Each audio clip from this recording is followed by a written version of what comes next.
Jmenuji se Josef Haldina. Jmenuji se Monika Kolejová.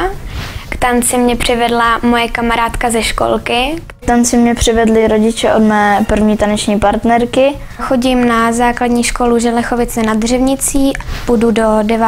ročníku. Dohromady už tancuju 7 let. 7 let. Studuji na gymnáziu v Kojetíně. Tento školní rok jsem dostudoval sekundu.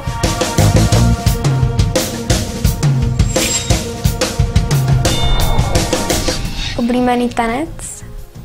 Jive. Ča. Rodiče mě od začátku podporovali. V rodičích mám velkou podporu. Chtěla bych poděkovat své rodině, že mě v tomhle podporuje a doufám, že ještě bude. Hlavně finanční a taky většinou i morální. Tanci bych se chtěla věnovat hodně dlouho. Chtěla bych ho tančit i ve vrcholově. Chtěl bych se dostat na mistrovství světa a chtěl bych být porodcem a trenérem.